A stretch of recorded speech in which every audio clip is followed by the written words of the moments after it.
Bom dia, vamos gravar aqui a palestra para o colóquio de matemática, sessão de Olimpíadas.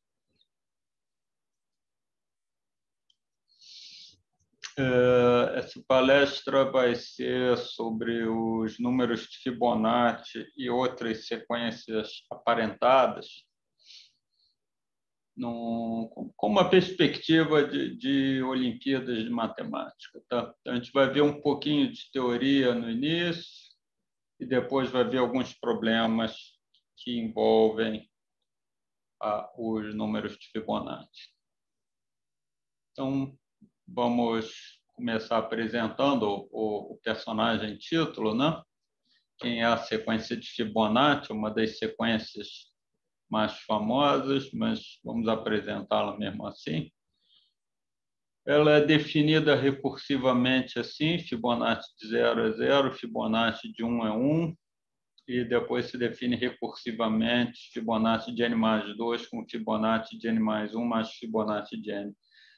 Essa indexação é a minha favorita, eu acho que ela é a melhor e ela é muito frequentemente usada, mas não é uma coisa universal.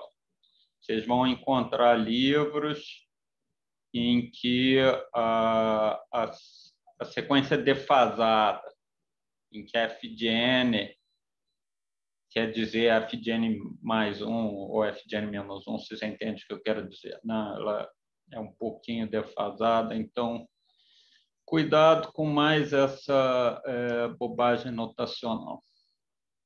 Tá? Vamos listar alguns termos aqui, você pode facilmente obter isso, vai somando o seguinte. E você pode andar para trás também, né? Pela mesma regra.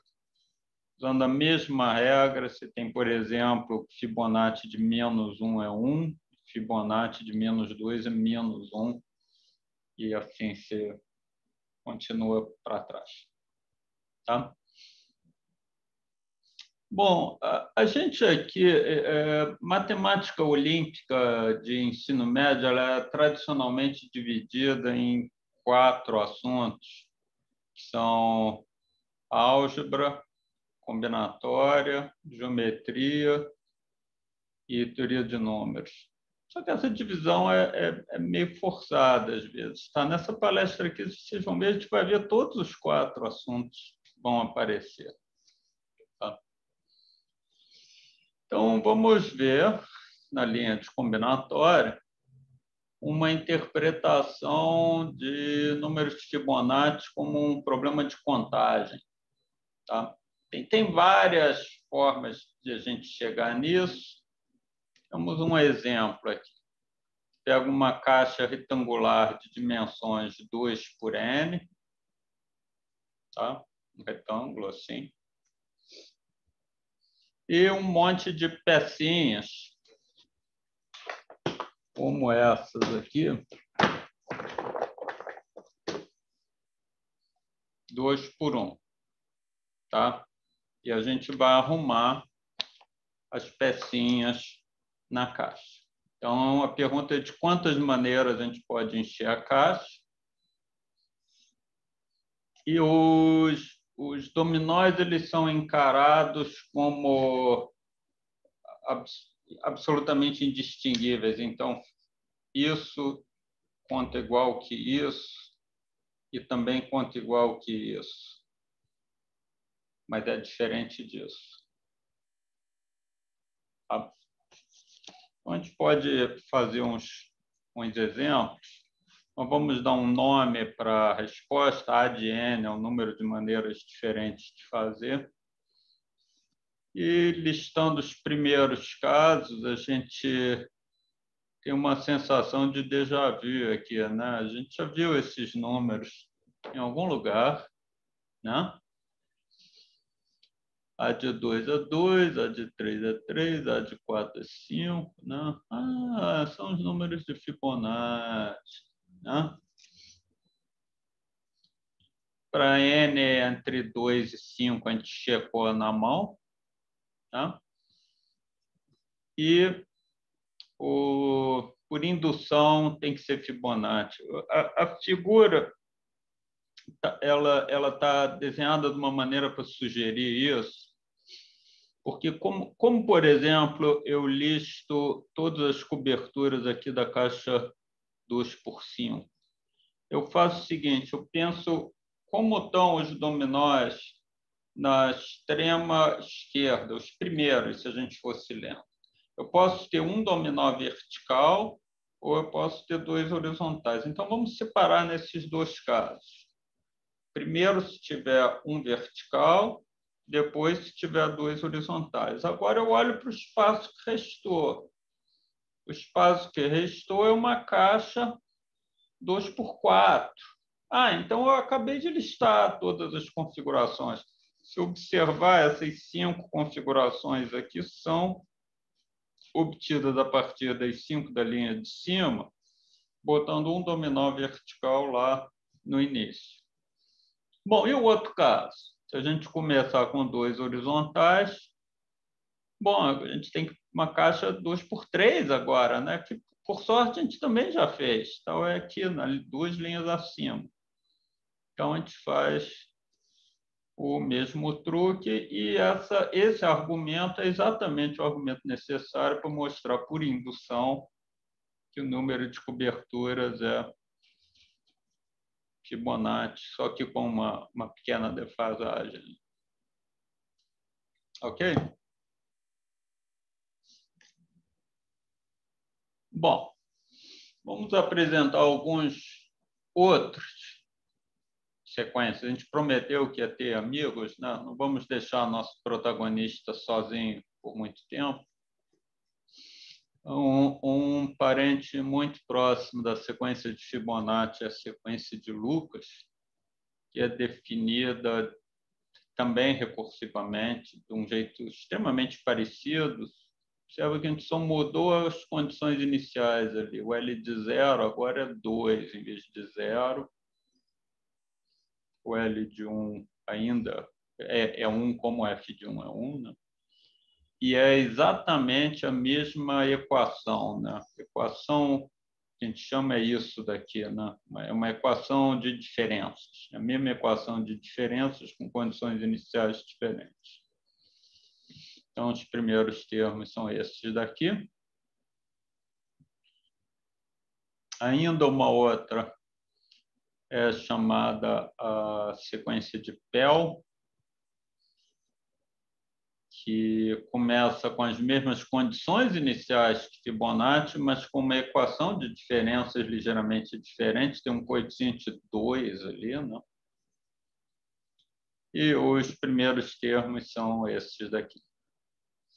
Esses nomes Fibonacci, Lucas e Pell são de matemáticos, mas não necessariamente os nomes são muito justos. Às vezes esses nomes são dados de umas formas muito acidentais. As pessoas são de épocas completamente diferentes umas das outras. Mas não vamos desviar para as anedotas históricas aqui, não. Tá? Então, um dos assuntos mais conhecidos aqui, né, é como é que você faz para achar uma fórmula para a sequência. Isso, às vezes, eu acho que é indevidamente tratado como se fosse assim, o final, mas não é o início, né? O início da discussão, porque muitas vezes a fórmula não é bem o que você quer. Ou, às vezes a fórmula te ajuda, mas só fazendo muito mais coisas em cima da fórmula. Mas, de qualquer maneira, é importante. É uma fórmula envolvendo números irracionais. Tá? Observe que a gente estava falando de sequências de números inteiros. Tá? Então, a gente está saindo do mundo dos inteiros para ir para o mundo dos irracionais. Então, aqui alguns irracionais famosos. 1 mais raiz de 5 sobre 2 é chamada a razão de ouro. E aquele φ barra ali é um conjugado no sentido algébrico, querendo dizer, é outra raiz da mesma equação com coeficientes inteiros, de grau 2, né? De grau mínimo, ou seja, 2. Tá? Elas são bem aproximadas por essas frações aí, que novamente você pode ter uma sensação de déjà vu olhando para o numerador e denominador. Tá? Você vai ver que isso não é uma coincidência. Mas não é o assunto nesse minuto. O assunto são essas duas fórmulas aí para as sequências de Fibonacci e Lucas. Tá? Você pode, de certa forma, virar a fórmula pelo avesso, e em vez de pensar que você tem uma fórmula para Fibonacci e Lucas, você pode pensar que Lucas e Fibonacci são os coeficientes que aparecem quando se começa a estudar números irracionais. Por exemplo, pega aquele 1 mais raiz de 5 sobre 2 ali. Se quer estudar aquele número irracional, uma boa pergunta é pensar como são as potências dele. E as potências dele podem ser escritas como racional mais racional vezes raiz de 5. Então, a gente quer olhar para esses coeficientes. E, que surpresa, esses coeficientes são, escrevendo de dois jeitos ligeiramente diferentes ali, são sempre relacionados com as sequências de Lucas e Fibonacci. Tá? Então, essas fórmulas aqui tem vários jeitos de se chegar nelas. Eu aqui, pura e simplesmente, joguei a fórmula e avisei que era verdade. E, às vezes, a gente chega numa fórmula assim por uma maneira não rigorosa, né? Por exemplo, por tentativa e erro. E aí a gente depois quer provar. E digamos que você chegue nessas fórmulas assim por adivinhação, depois provar não é difícil, você prova por indução essas fórmulas. Por quê? Porque, por exemplo, vamos ver essa fórmula aqui.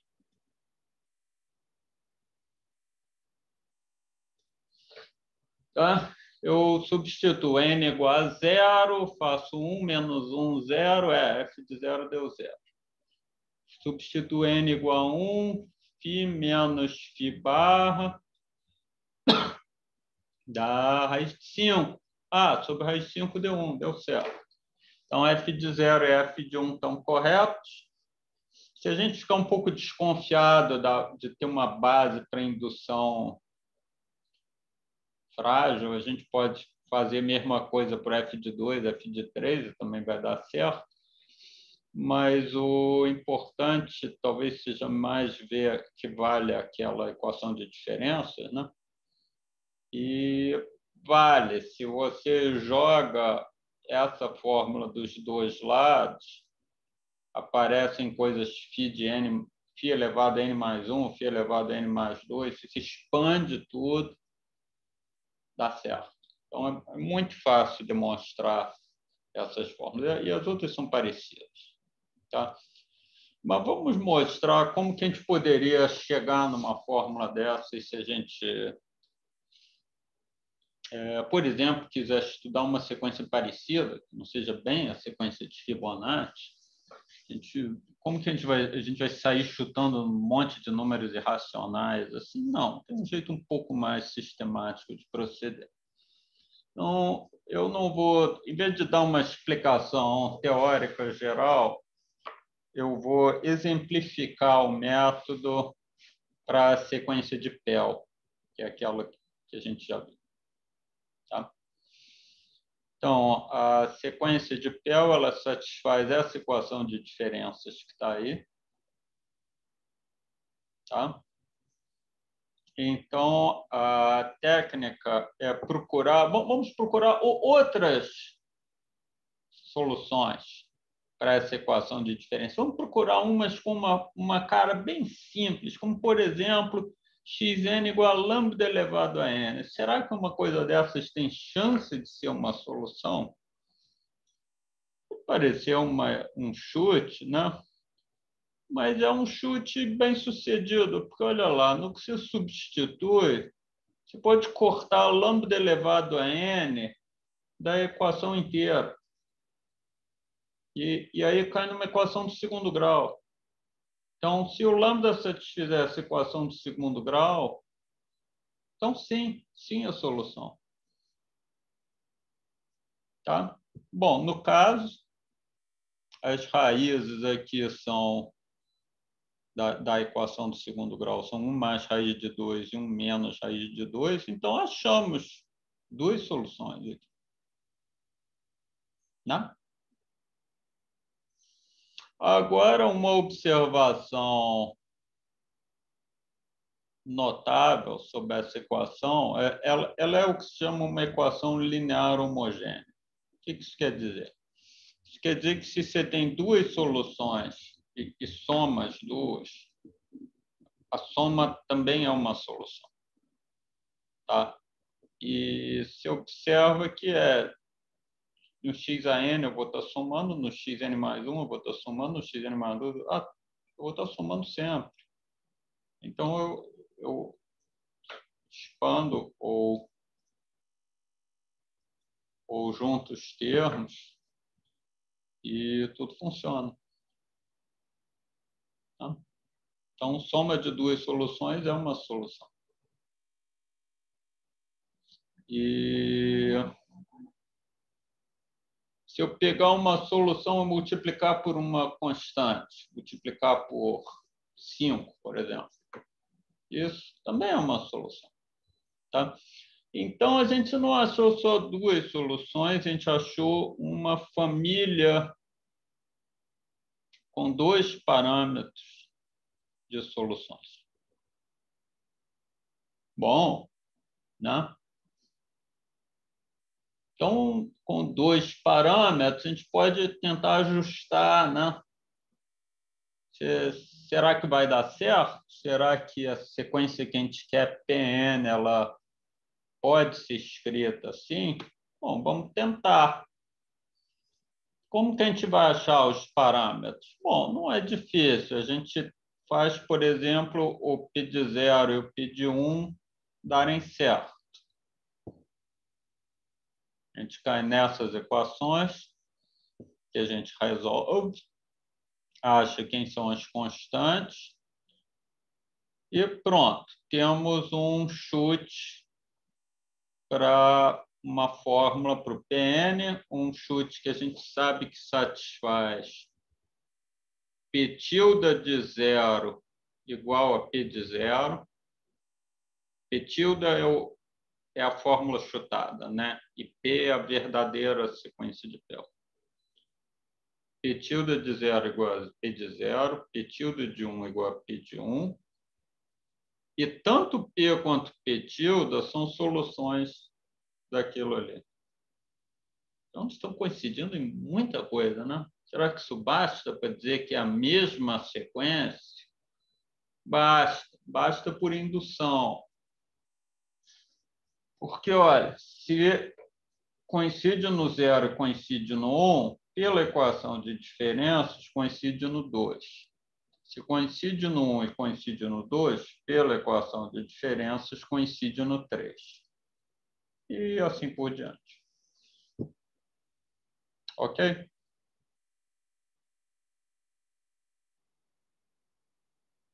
Tá? Bom,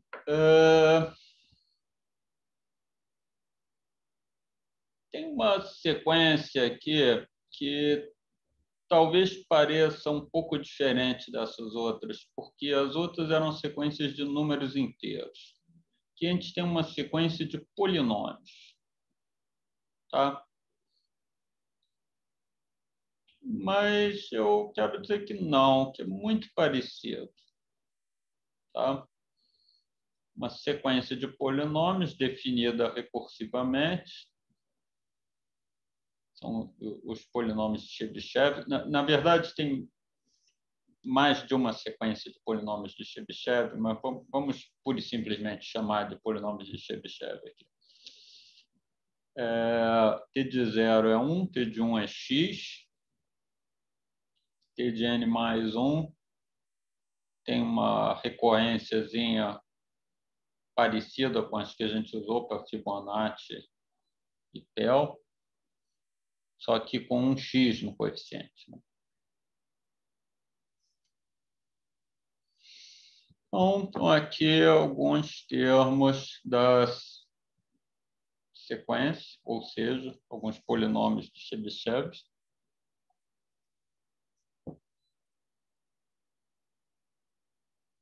Tá? A gente pode usar as técnicas que a gente aprendeu para essa sequência, isso é uma sequência de polinômios, outra uma sequência de números. Será que ainda funciona? Ainda faz sentido? Faz. Tá? Vamos ver como. Primeiro, vamos ver aqui os gráficos de alguns polinômios de Chebyshev. A reta preta horizontal é y igual a 1, né? Ela é o T0. A reta vermelha na diagonal é o polinômio x, né? Ou seja, y igual a x, é o T1. Tem uma parábola cor de tijolo, aqui assim, né?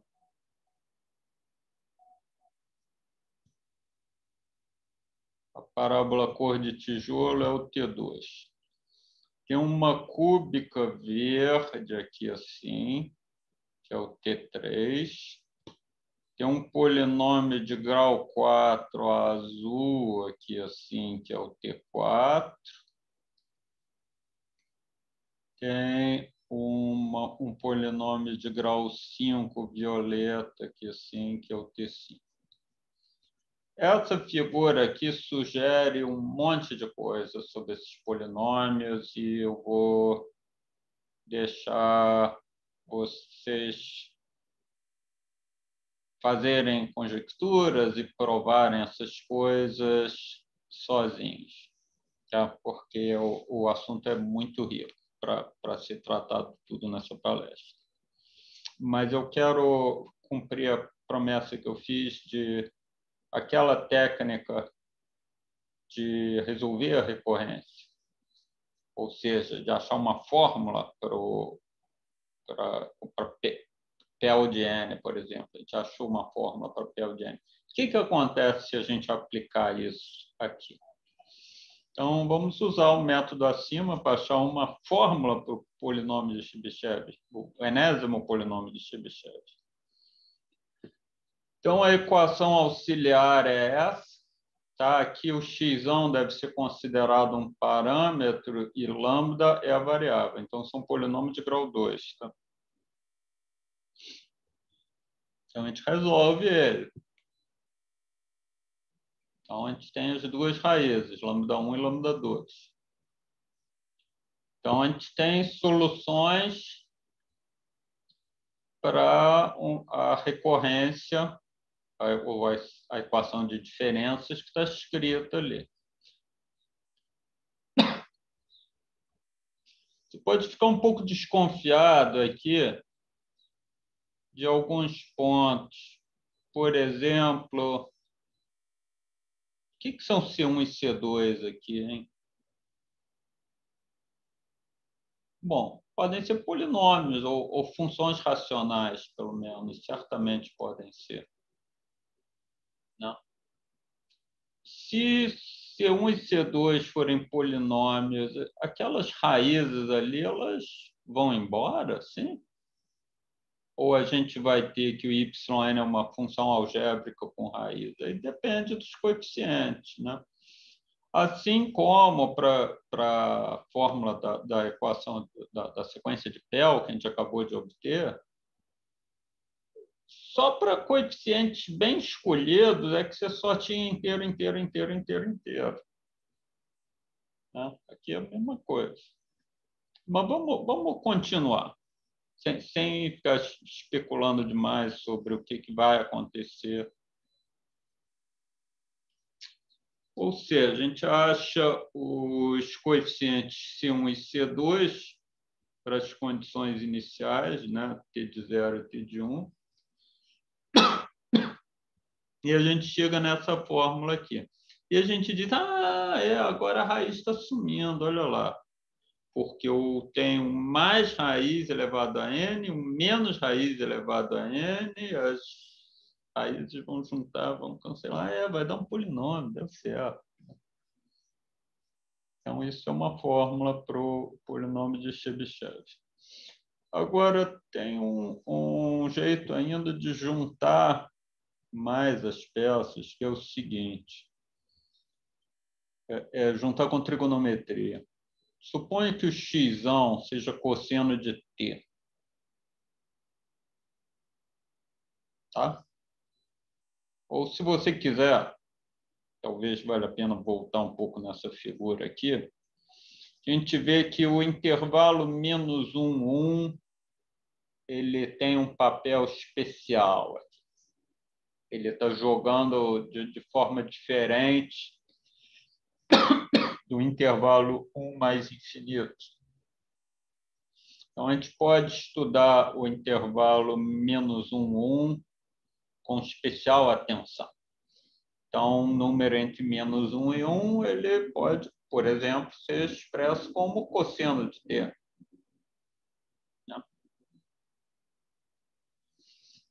Tá? Então, digamos que o x seja cosseno de t. Aquela raiz de x2 menos 1 ali, ela, portanto, é i seno t, né? E i sendo raiz de menos 1, a gente está nos complexos aqui. Ok? Então, quem viram lambda1 e lambda2 passam a ser cosseno mais i seno e cosseno menos i seno, ou seja, e elevado a it e e elevado a menos it. Então, se a gente recapitular aqui a fórmula para o Tn, acontece isso aqui. E a gente descobre que Tn de cosseno t é cosseno de nt, que é uma outra definição para os polinômios de Chebyshev, uma definição direta, não recursiva, né? Mas é equivalente à definição recursiva que a gente deu. Você pode tentar usar o intervalo 1 mais infinito. Você pode pensar, não será que não tem uma coisa análoga para o intervalo 1 mais infinito? Tem, com cosseno hiperbólico e seno hiperbólico. Fica como exercício fazer isso. Ok?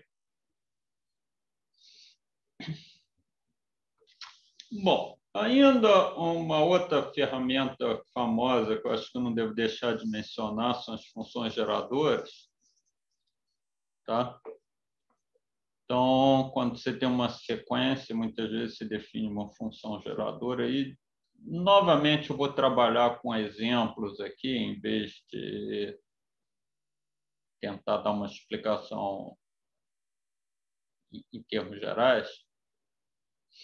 Então, a partir da sequência de Fibonacci, eu monto essa série de potências aí. X mais x2 mais 2x3 mais etc. Se você está vindo de um curso de cálculo, você imediatamente vai se preocupar com onde essa sequência converge. Tá? E a resposta tranquilizadora é que sim, ela converge numa bolinha ao redor do zero,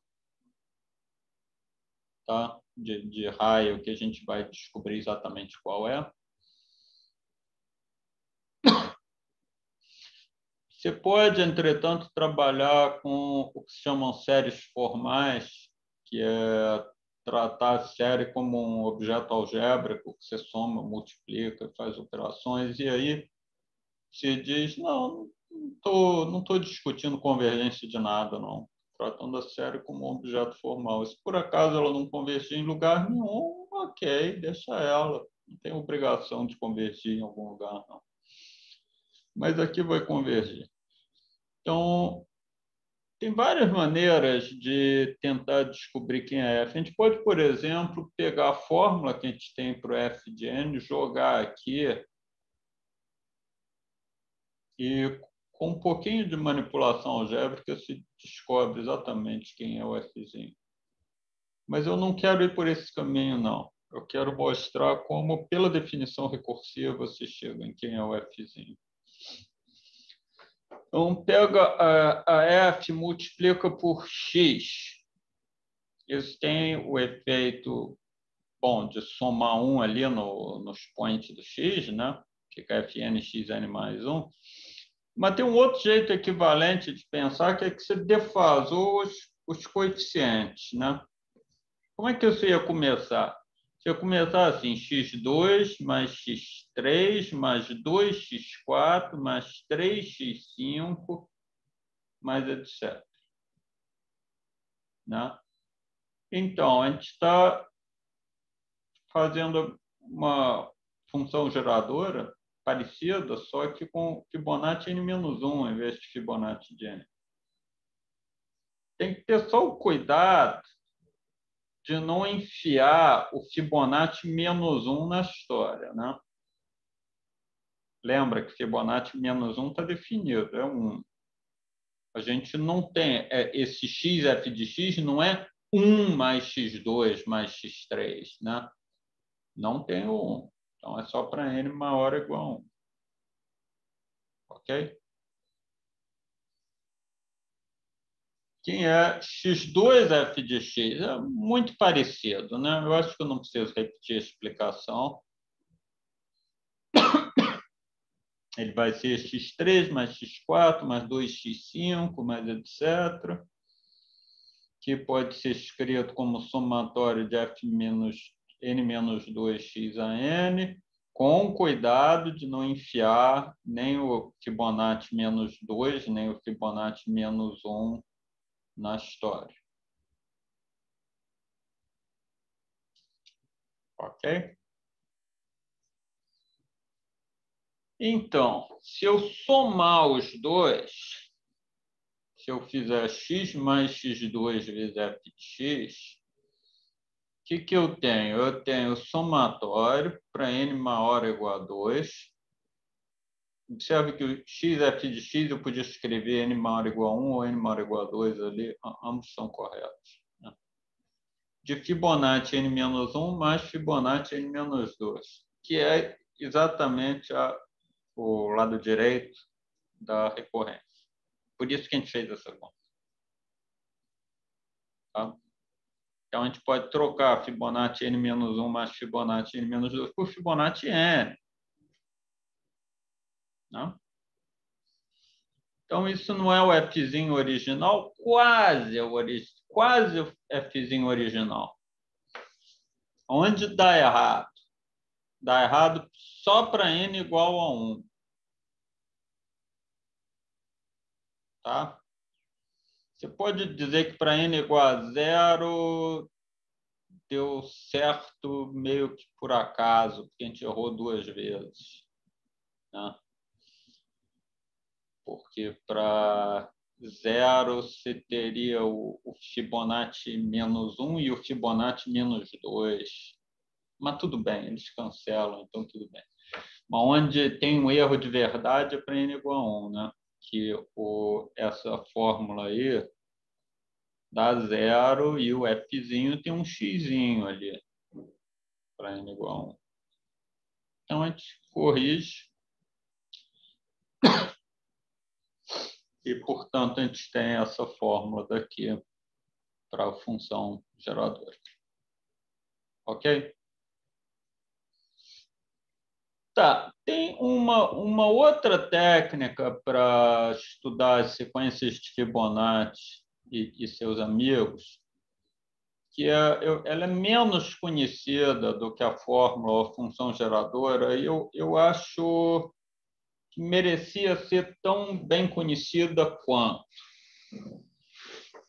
que usar matrizes, um pouquinho de álgebra linear aqui, da seguinte maneira. Vamos novamente ver através de um exemplo.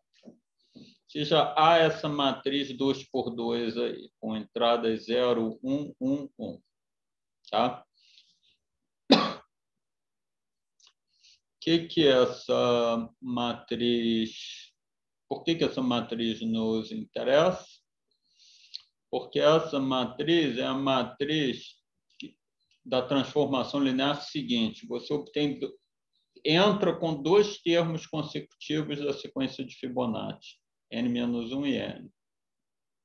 E saem outros dois termos consecutivos, n, n mais 1. Tá? Então, se aplicar A várias vezes, você anda de n-1n para n mais 1, para n mais 1, n mais 2. Ou seja, você anda quando você quiser na sequência de Fibonacci.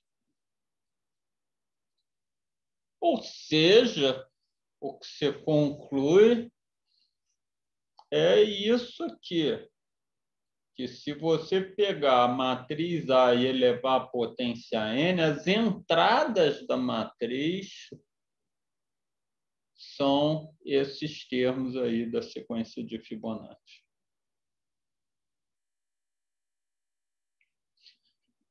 Dá para relacionar isso com a fórmula? Dá, claro que dá. É só você diagonalizar a matriz, os autovalores dessa matriz aqui são aqueles mesmos lambda1 e lambda2, razão áurea e razão áurea barra, né? E pelo processo de diagonalizar a matriz, você chega nisso daí. Mas eu acho que usar isso como um pretexto para não considerar isso daqui, eu acho que não é bom. Eu acho que esse ponto de vista da álgebra linear muitas vezes é o mais útil em alguns contextos do que a fórmula com φ e barra.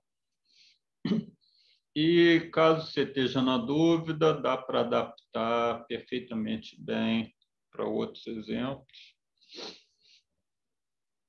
Para sequência de Pell é parecidíssimo, só que em vez de ser a matriz A, é essa matriz B, que tem um coeficiente 2 ali, que eu acho que não deve surpreender ninguém, né? É o mesmo coeficiente 2 que aparece na equação de diferenças que define Pell.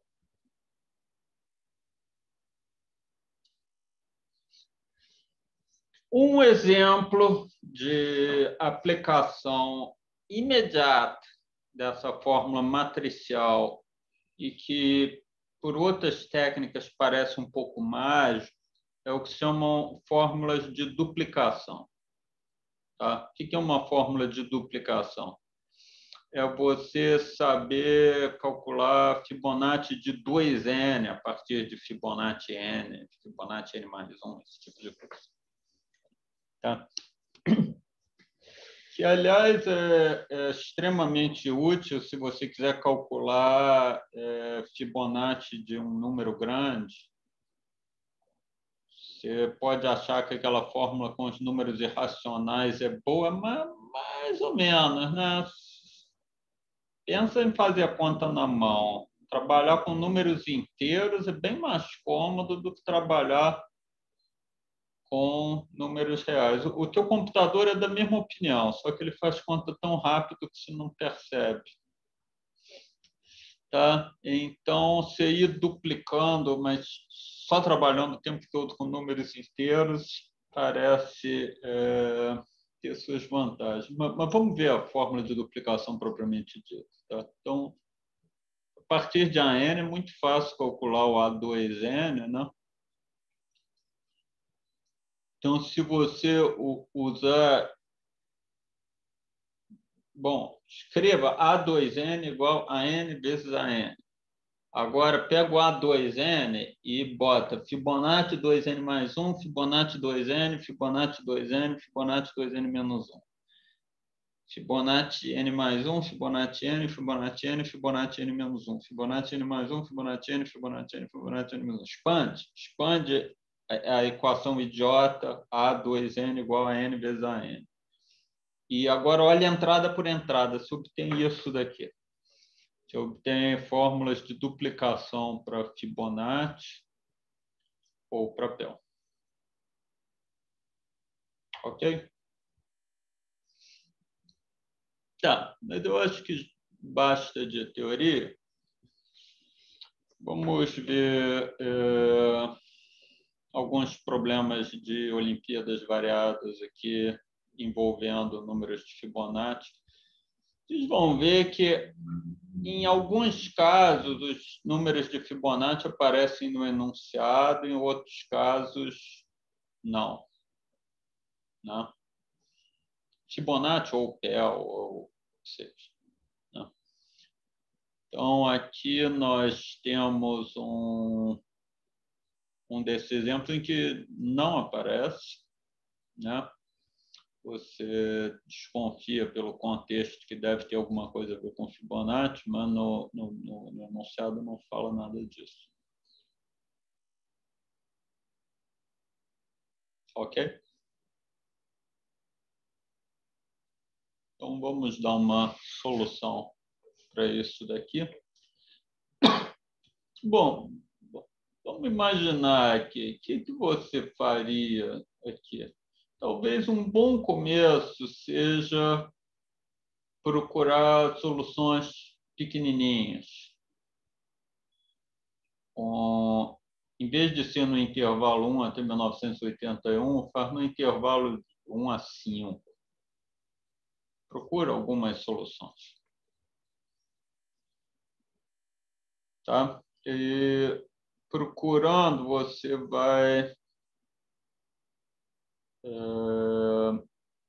encontrar vários números de Fibonacci. Você vai encontrar a solução 1, 1, por exemplo, que estou sempre lendo os pares como MN, tá? Ordem alfabética. Então, 1, 1 dá aquele parênteses ali dá menos 1, que é o quadrado da 1, beleza? Pode ser 1, 2, porque dá 4, menos 2, menos 1, 1, deu certo. Pode ser 2, 3, dá 9, menos 6, menos 4, dá menos 1, deu certo. Então, você começa a desconfiar que tem a ver com Fibonacci. Então, você talvez faça essa conjectura que essa primeira linha da solução, que isso vale. E a partir do momento que você conjecture isso, é muito fácil demonstrar por indução ou pela fórmula. Ou eu especialmente gosto de ver que aquilo ali é determinante de A elevado a N. Tá? Lembra da matriz A? Calcula o determinante dela. Da Fn mais 1 vezes Fn menos 1 menos f de n ao quadrado. Agora, se livra do Fn menos 1, escrevendo ele como Fn menos Fn mais 1 menos Fn. Fica exatamente nessa forma. O determinante de A elevado a n é... Bom, determinante de A, tudo isso elevado a n. O determinante de A é menos 1. Então, essa fórmula daqui não é difícil. Então, achamos um monte de soluções. Beleza. Um monte de soluções. Afirmamos que todas são dessa forma. Todas com inteiros positivos. Né? Tem soluções, por exemplo, negando tanto o M quanto o N. Né? Se 3, 2 é a solução, menos 3, menos 2 também é solução. Fora essas observações desse tipo. São todas dessa forma. Acho que para provar, acho que dá para fazer uma espécie de descenso, não dá? Isso, exatamente. Dá para provar de várias maneiras e a demonstração que eu vou mostrar é exatamente isso que você sugeriu, é fazer uma descida.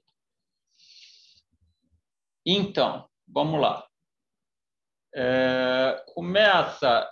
Você provavelmente já fez isso para antes mesmo, a menos que você já soubesse que Fibonacci tinha uma fórmula para satisfazer algo como isso, ou que você adivinhasse que isso tinha tudo a ver com Fibonacci, a menos de algo desse tipo, você provavelmente já explorou as soluções pequenininhas e já observou que são todas da forma acima, né? Nesse intervalinho aí.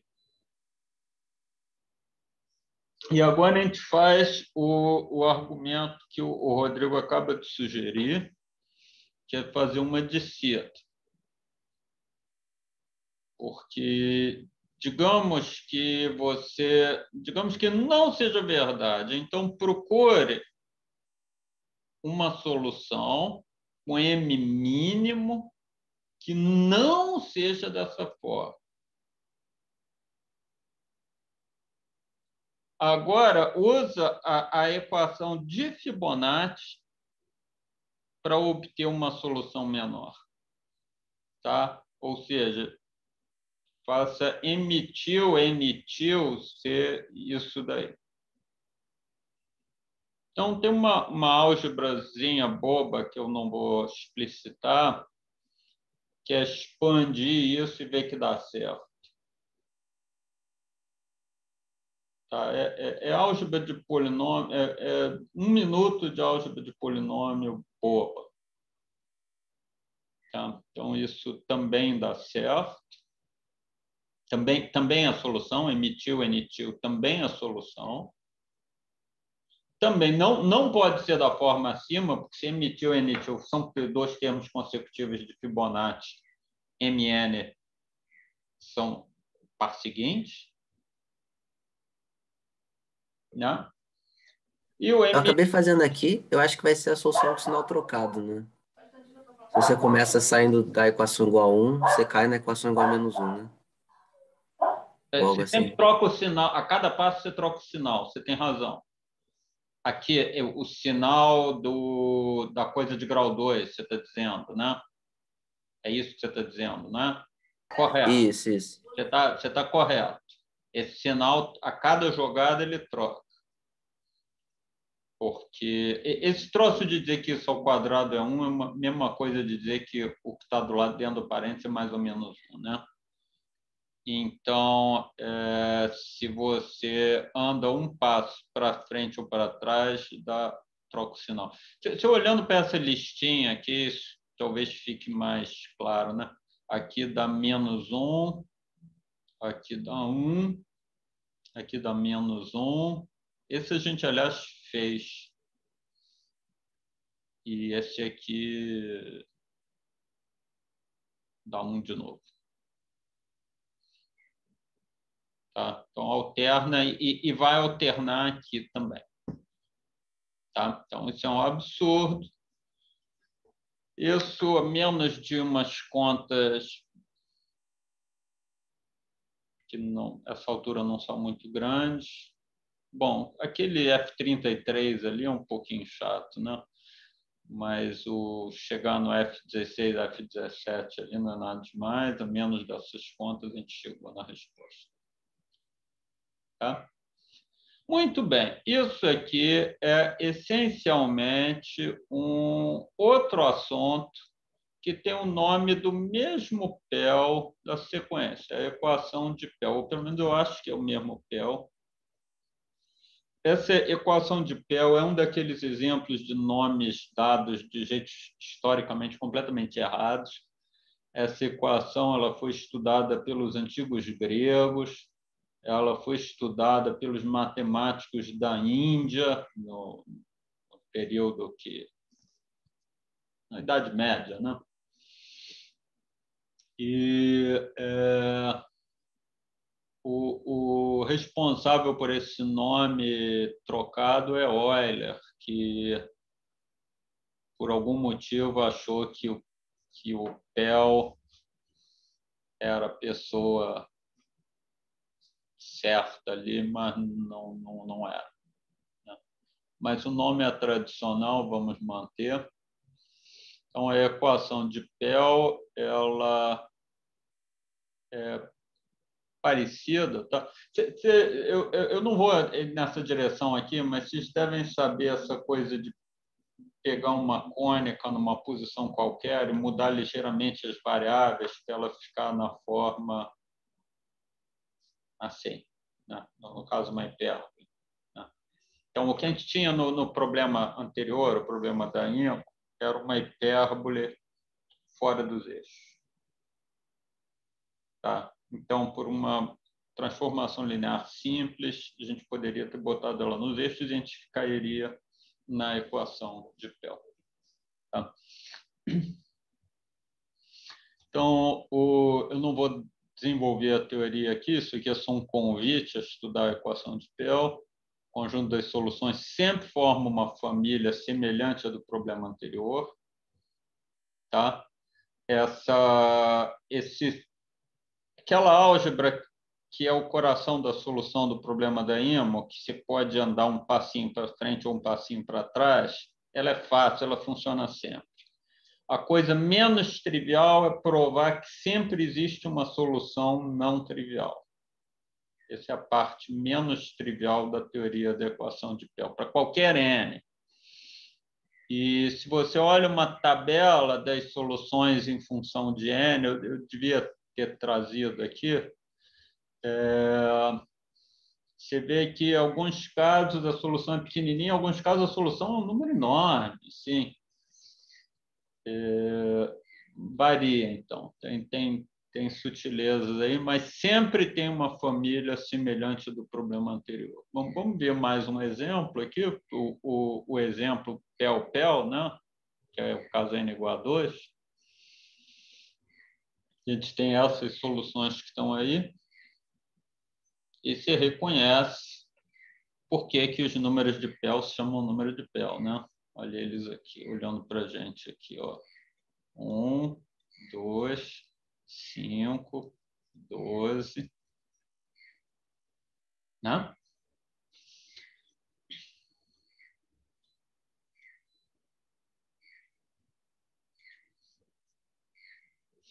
Então, a forma geral das soluções é isso aqui. Então, tem um mais ou menos ali na frente, por um motivo bobo, é aquilo que no problema da IMA a gente diz, vamos supor que todo mundo é inteiro positivo, né? Aqui a gente não está fazendo isso, então a gente bota aquele mais ou menos ali. E PK aqui é a sequência de Pell, obviamente, estendida para os positivos e negativos. Tá? Isso dá todas as soluções. Que estão esboçadas nessa figura daqui.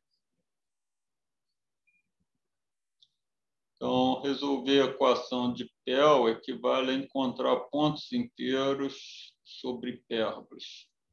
Umas hipérboles mal desenhadas aí, mas os pontos inteiros são precisos. Tá? Então, a hipérbole vermelha, a hipérbole x2 menos 2y2 igual a mais 1. A hipérbole azul é a hipérbole x2 menos 2y2 igual a menos 1. Tá? Elas têm assíntotas comuns, com coeficiente angular irracional. Então, na assíntota não tem ponto, tem a origem, né? Mas fora a origem não tem ponto inteiro nenhum.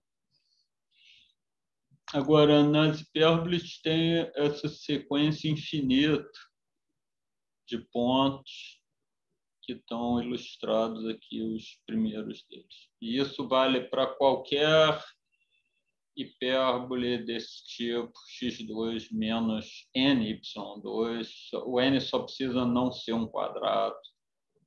Se for um quadrado, fica meio sem sentido o problema, né? Ok? Então, vamos ver outro problema bem diferente. Tem uma pergunta.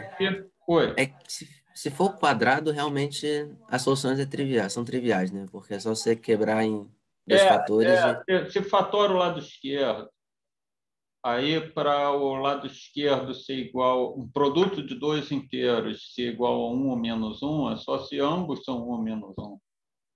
Isso. A minha pergunta é se isso reflete alguma coisa na forma geométrica da hipérbole. Se dá para visualizar ou se não tem graça nenhuma. Boa pergunta. Bom, a assíntota vai passar por vários pontos inteiros, né? A assíntota, ela tem que quase passar por um ponto inteiro para o ponto estar na hipérbole, né? Se a assíntota passa exatamente por pontos inteiros, ela não tem como quase passar por um ponto inteiro, né? É claro que Uhum. não.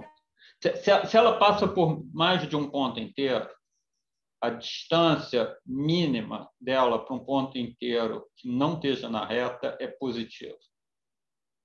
Tá? Porque pega um trecho entre dois pontos inteiros e esse trecho vai repetir periodicamente. Tá? Então, não existe ponto uma distância menor do que positiva, porém menor do que epsilon da reta. Então, não tem como ter ponto ali perto. Isso satisfez a tua pergunta? Uhum. Sim. Sim. E foi uma pergunta muito boa, porque mostra como matemática é né? Como se junta geometria, teoria de números, álgebra, combinatória, os assuntos todos têm a ver uns com os outros. Tá, mas vamos para outro problema. Esse é do desafio da PUC de 2019. Então, a função G é definida recursivamente assim. Essa é a função de Pell. Né? Tá, aqui o enunciado foi copiado quase que exatamente da prova. Na prova não era, o aluno não precisava já ter sido formalmente apresentado a função de Pell para fazer a prova. Né? Mas ele é informalmente apresentado aqui na questão, né? A gente dá a definição, dá até alguns termos aqui para o aluno se sentir um pouquinho apresentado a função. E aí, a gente pede para ele encontrar o último algarismo de G 2020. Item A.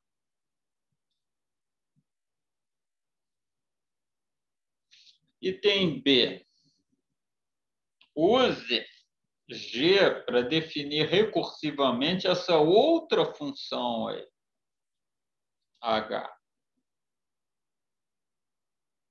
Para a qual você tem alguns termos aqui, e o H5 deve deixar bem claro que a coisa vai crescer rápido a partir desse ponto, não? Ou seja, não vai dar para fazer a conta à mão no tempo de prova.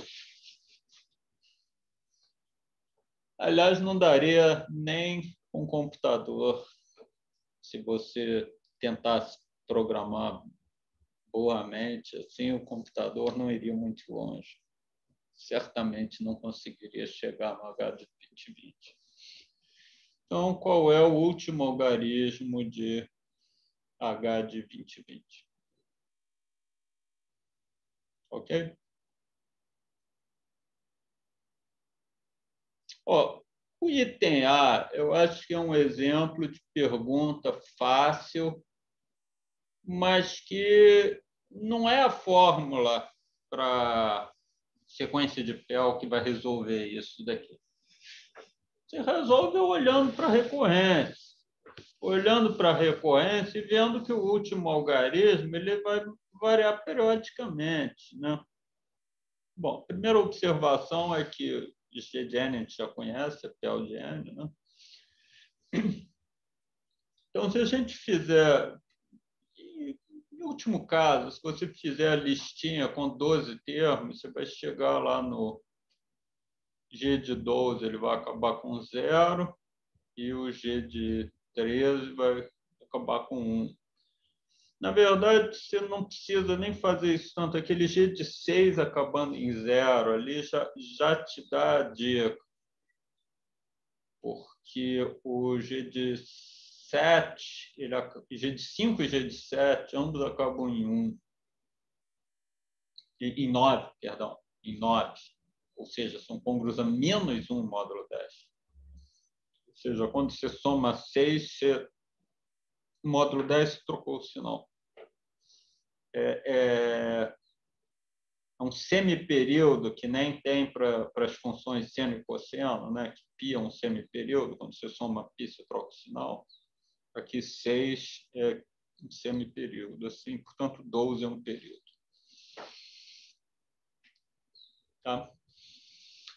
Coisa que você acha fazendo uns poucos exemplos, você não precisa de teoria nenhuma. Bom, agora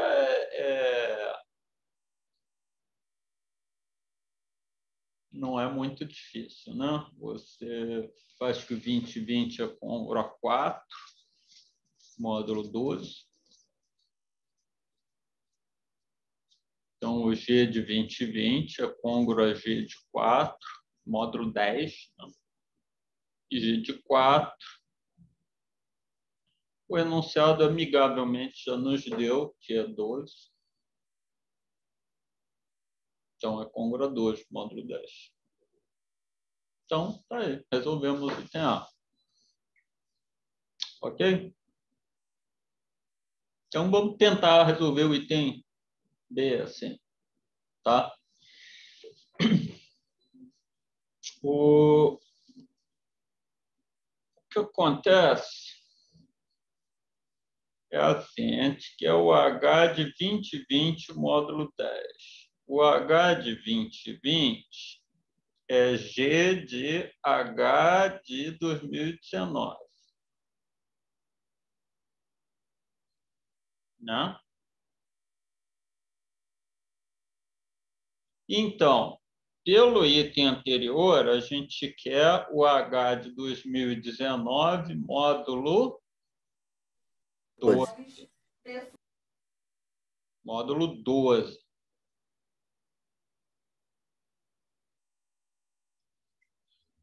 O que está desagradável aqui é o seguinte, o módulo mudou, né? O que a gente recuou, a gente queria a coisa módulo 10, agora a gente quer módulo 12. E o pesadelo que se tem nesse momento aqui é que, de repente, o módulo vai complicando, complicando, complicando e a gente não vai conseguir chegar a lugar nenhum.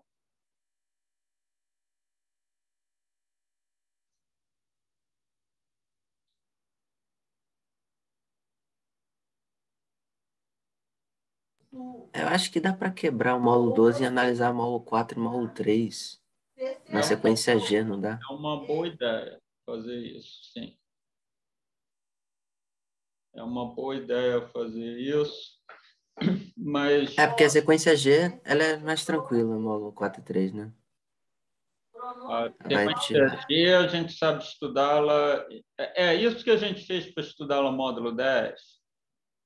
É muito fácil fazer a mesma coisa em outro módulo. Você quer módulo 3, módulo 4, módulo 8, módulo 7. Você diz qual é o módulo, você vai lá e faz uma continha super parecida com essa.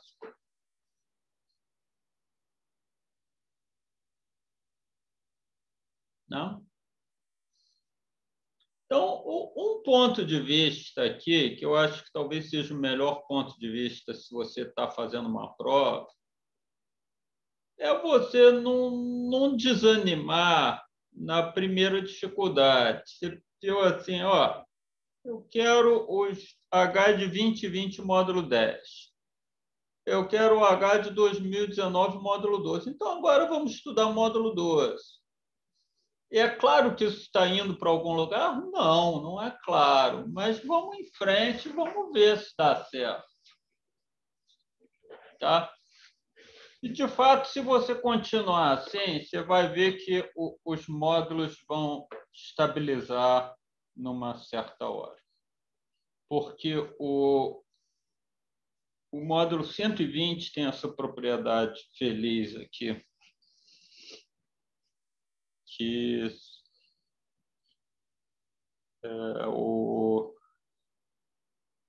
o G respeita o módulo 120.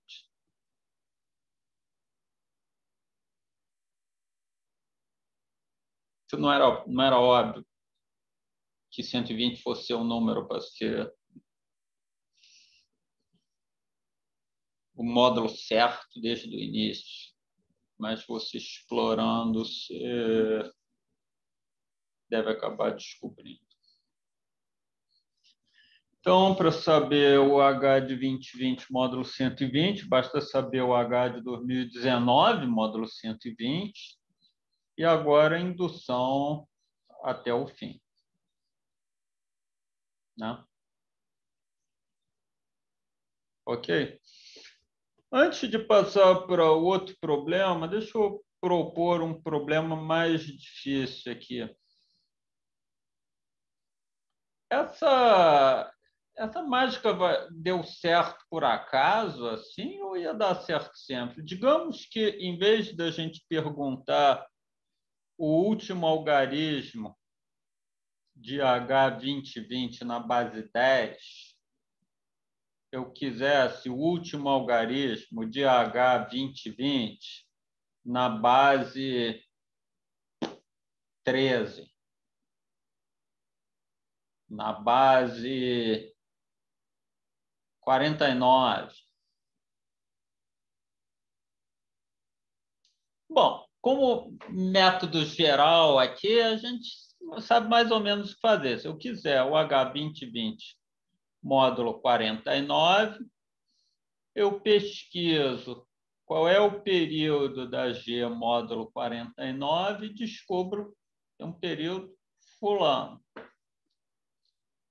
Agora eu estudo esse período e caio num período cicrano. Mas isso vai estabilizar?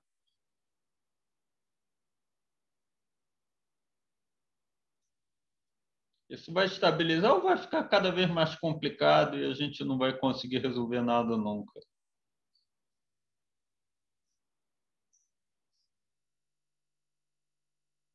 Tá? Isso é para pensar, tá? Isso não é para agora.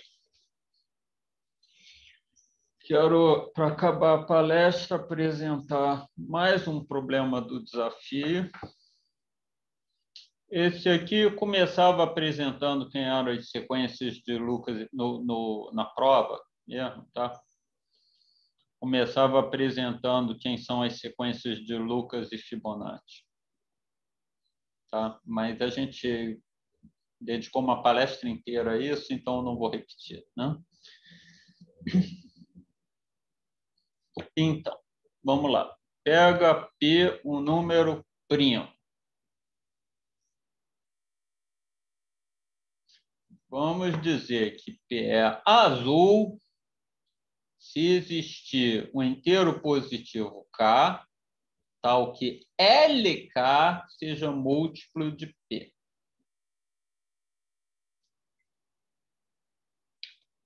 Por exemplo, P igual a 7 é azul, porque L de 4 é igual a 7, portanto é múltiplo de 7 de P.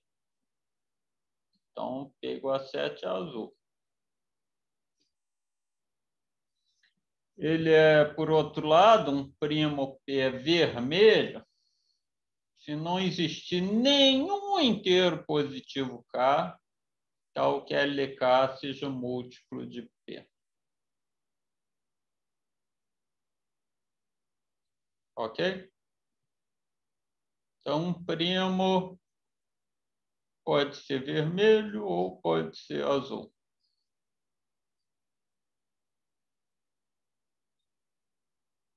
Tá? Diga se cada uma das afirmações abaixo é verdadeira ou falsa. Existem infinitos primos azuis. Existem infinitos primos vermelhos. Uma delas é verdadeira. Pelo menos uma é verdadeira, né? Isso é fácil. Isso. Vou deixar para vocês pensarem nisso, mas vamos lá. Vamos pelo menos dar um exemplo de um primo vermelho.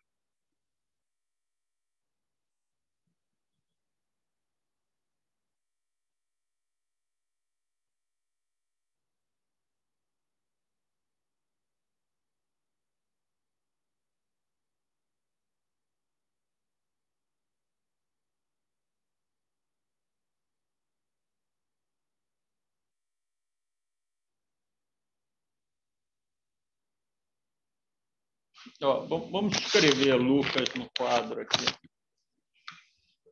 2, Acho que 5 é vermelho. 3, 4, 7.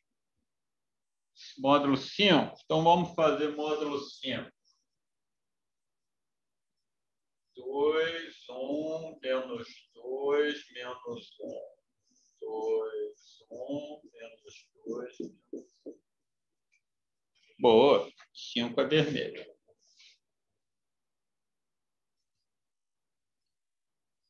Outro exemplo vermelho. É mais fácil provar que é azul que é vermelho, né?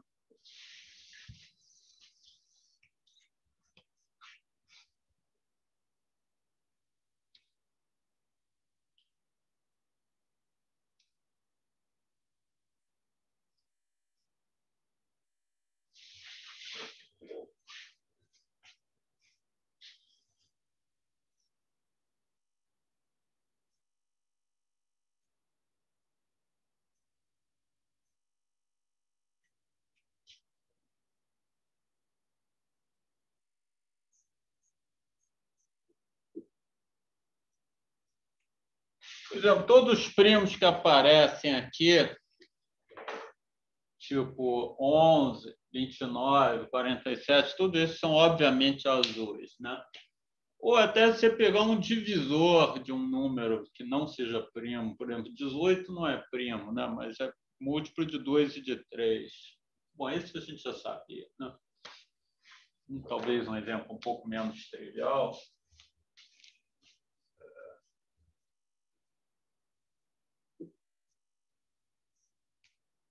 76 é o quê?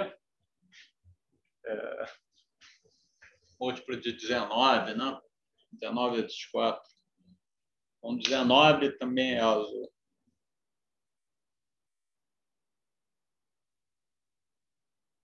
Bom, 13 não apareceu nessa lista. Então, vamos tentar o módulo 13, ver o que acontece.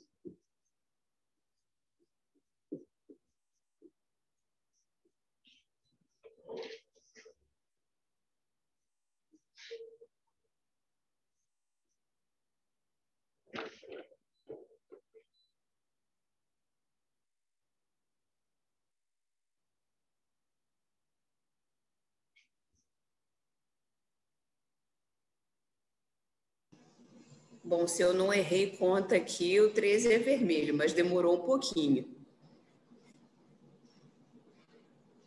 Tá dando, o que eu estou escrevendo está certo? Ou você quer mostrar? Não sei, não estou vendo, está pequenininho. Talvez você possa botar você no spotlight, alguma coisa assim.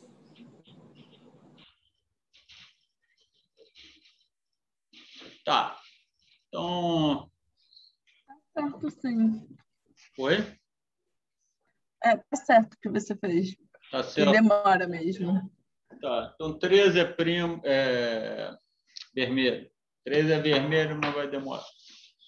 Tá, mas o problema aqui não é dizer exatamente quem é vermelho e exatamente quem é azul, isso a gente pode desconfiar que deve ser mais difícil, né?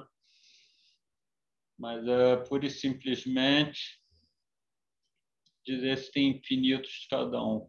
Acho que o palpite mais natural aqui é que tem infinitos de cada tipo, né? Mas aí como é que você faz para provar que tem um monte de problemas em aberto que são assim, por exemplo, existem infinitos primos da forma n ao quadrado mais 1. Isso é um problema em aberto. Apesar de você lista números da forma n ao quadrado mais 1, você acha um monte de primos. É uma fórmula relativamente simples. No entanto, ou ter infinitos pares de primos gêmeos, né? P mais 2, ambos primos, isso também é um problema em aberto. Então, a gente não quer cair numa coisa do grau de dificuldade desses problemas em aberto. E a gente também a ideia aqui não é usar teoremas avançados, tipo, tem o teorema de Dirichlet, que diz que você tem uma progressão aritmética, a n mais b, se a e b são primos entre si, tem infinitos primos nessa progressão. Vocês devem conhecer esse teorema, é um teorema muito interessante, mas não é para usar.